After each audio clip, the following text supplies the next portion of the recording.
Hello दोस्तों, आपका स्वागत है हमारे चैनल चैंपियन जैद पर। मैं हूं आपका दोस्त मोहम्मद जैद। और दोस्तों, आज हम लोग ठेस चैप्टर का स्वाध्याय कृति सॉल्व करेंगे। So first of all we are going to study शब्द संपदा। बेगार, बेगार का मतलब होता है बिना मजदूरी दिए लिया गया ज़बरदस्ती काम। मतलब कि उसको हम लोग मजदूरी ना दे फिर भी उससे काम करवा ले, इसको बेगार बोलते हैं। मड़ैया सबको मालूम है, झोपड़ी होती है। चिक मतलब बांस की तीलियों का बना हुआ पर्दा। मोथी मतलब एक प्रकार की घास। शीतल पाटी मतलब चटाई। मूंज मतलब एक प्रकार का तृण घास। कलेवा मतलब नाश्ता। इसमें से आप लोगों को कलेवा नहीं मालूम रहा होगा, मूंज नहीं मालूम रहा होगा, बहुत ही हार्ड हार्ड वर्ड है। सिर्फ आप लोगों को मड़ैया मालूम रहा होगा। मुहावरे, मुंह लाल होना मतलब क्रोधित होना, गुस्सा होना। ठेस लगना मतलब दुखी होना, बुरा अनुभव होना। फूट फूट कर रोना मतलब जोर जोर से रोना। मुंह लटकना मतलब निराश होना, मुंह लटकाना, निराश होना। तो शब्द संसार में से ही आते हैं मुहावरे, तो आप लोग इन्हीं में से सिर्फ पढ़ें। स्वाध्याय कृति सॉल्व करते हैं। सबसे पहला बोला है कि संजाल पूर्ण कीजिए। तो संजाल में हम लोगों को सबसे पहला क्वेश्चन है कि सिरचन को आने वाले काम, मतलब को सिरचन एक हम लोग जानते हैं कि बहुत ही सफल कारीगर था, बहुत ही अच्छा कारीगर था। तो वो कौन कौन से काम जानता था, इसमें हम लोगों को वो लिखना है। तो चैप्टर के शुरुआत में ही हम लोगों को इसके आंसर्स दिए गए हैं। तो सिरचन को कौन कौन से काम आते थे,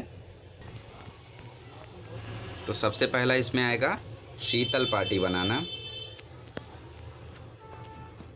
उसको बांस की मोथी घास और पटेर की शीतल पाटी बनानी आती थी।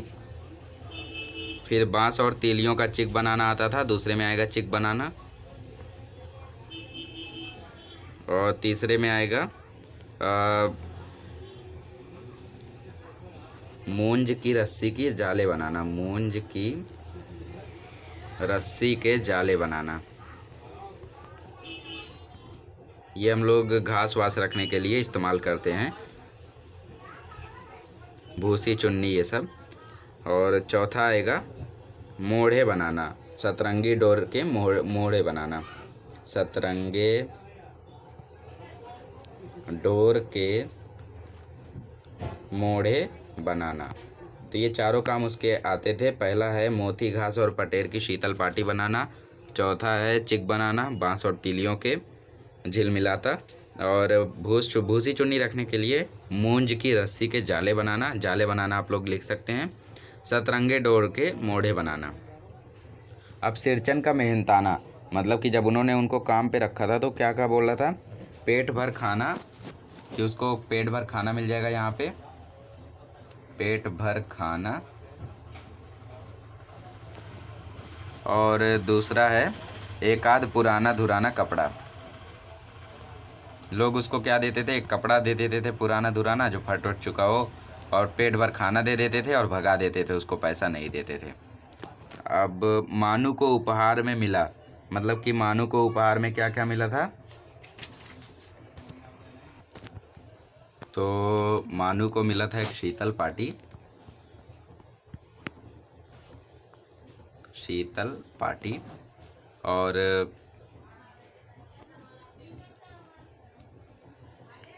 चिक और कुश की एक आसनी। चिक और कुश की एक जोड़ी आसनी। चिक और कुश की एक जोड़ी आसनी, ये उसको उपहार में मिला था। अब सिरचन को लोग कहा क्या क्या कहते थे, बेकार तथा बेगार, दो चीज़ें लोग उसे कहते थे। और आप लोग यहाँ पे दो आंसर लिख सकते हैं। एक ये भी रहा करता था कि तो उसे बेकार और बेकार उन लोग समझा करते थे, बट उसे लोग मुफ्तखोर और कामचोर समझा करते थे। ये आप लोग आंसर में लिखे, बिकॉज वो समझा करते थे। तो मुफ्तखोर और कामचोर ये उसे लोग कहा करते थे। अब यहाँ पे हम लोगों को उचित क्रम लगा के लिखना है। तो सातों तारे मंद पड़ गए, ये मेरे, तो इसमें सबसे पहला क्या आएगा आप लोगों का, ये मेरी ओर से है, सब चीज़ें हैं दीदी, ये तो हम लोगों ने आखिरी में सुना था। लोग उसको बेकार ही नहीं बेगार समझते हैं, ये हम लोगों ने पहले सुना था। मानू दीदी काकी की सबसे छोटी बेटी हैं। तो पहला है हम लोगों का बेकार बेगार, दूसरा है छोटी बेटी वाला, तीसरा है सातों तारे मंद पड़ गए जब उसने काम बंद कर दिया था, और फिर चौथा है ये जब वो सभी चीज़ें लेकर स्टेशन पर पहुंचा था। तो पहला दूसरा तीसरा सातों तारे मंद पड़ गए, और चौथा याद रखें कला और कलाकार का सम्मान करना हमारा दायित्व है। इस कथन पर अपने विचार को शब्दबद्ध कीजिए। तो चलिए अपने विचार लिखते हैं इस पर हम लोग। हमारे देश की संस्कृति में लोक कलाओं की सशक्त पहचान रही है। जी हाँ, बिल्कुल, हमारी देश की संस्कृति में फोक आर्ट बहुत ही ज़्यादा फेमस रही है, बहुत ही ज़्यादा प्रचलित रही है। ये मूलतः ग्रामीण अंचलों में अनेक जातियों व जनजातियों में पीढ़ी दर पीढ़ी सॉरी यहाँ पे पीढ़ी आएगा, तभी मैंने सोचा कि ये कैसे आ गया। पीढ़ी दर पीढ़ी, तो पीढ़ी दर पीढ़ी संरक्षित पारंपरिक कलाएं हैं। और गांव वाले लोग क्या करते हैं कि अनेक जातियों व जनजातियों में, अलग अलग जातियों में ये जो लोक कला है इसकी बहुत ही प्रचलित पहचान है, और लोग इसको जनरेशन बाय जनरेशन ट्रांसफ़र करते रहे हैं। लोक कला का इतिहास उतना ही पुराना है जितना कि भारतीय ग्रामीण सभ्यता का। बिल्कुल, लोक कला उतनी ही पुरानी है जितना कि एंशियंट इंडिया। अब लोक कलाओं में लोकगीत, लोक नृत्य, गायन वादन, अभिनेता मतलब कि एक्टिंग करना, मूर्ति कला, काष्ठ कला, धातु कला, चित्रकला, हस्तकला आदि का समावेश होता है। बिल्कुल, हम लोग जानते हैं लोक कला में ये चीज़ें आती हैं। हस्तकला ऐसे कलात्मक कार्य को कहते हैं जो उपयोगी होने के साथ साथ सजाने के काम आता है। हस्तकला मतलब कि हम लोग अपने हैंडीक्राफ्ट जो हम लोग करते हैं, तो हैंड से जो हम लोग भी ओरिगेमी बनाते हैं उनको हम लोग क्या करते हैं, अपने घर में सजा भी सकते हैं।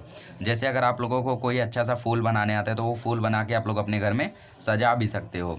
तो जिसे मुख्यतः हाथ से या साधारण औजारों से की सहायता से ही किया जाता हो। साधारण औजार मतलब नॉर्मली कोई फेविकोल हो गया या फिर गम वम से बनाकर जो भी चिपकाया जाता था, और बढ़िया बढ़िया सी चीज़ें बनाई जाती थी। ऐसी साधारण कलाओं को हम लोग घर में चिपकाने के भी उपयोग में करते थे। ऐसी कलाओं का धार्मिक एवं सांस्कृतिक महत्व होता है, बिल्कुल होता है। वर्तमान में लोक कलाओं और कलाकारों को उचित प्रश्न ना मिलने के कारण लोक कलाओं पर संकट उत्पन्न हो गया है। आज के ज़माने में यार लोक कलाओं को कौन पूछता है। अभी मैं ओरिगेमी लेकर बनाने जाऊँ तो कोई नहीं पूछेगा, सब लोग तो कंप्यूटर में पेंट में ड्राइंग बना रहे हैं, कंप्यूटर के पेन टैब पे। तो आजकल तो मोबाइल्स में भी हम लोग देखते हैं कि स्टाइलस पेन आ गया है, तो सब लोग उसमें यूज़ करते हैं पेन। तो भाई कहाँ वो लोक कला, कहाँ ये मॉडर्न टेक्नोलॉजी।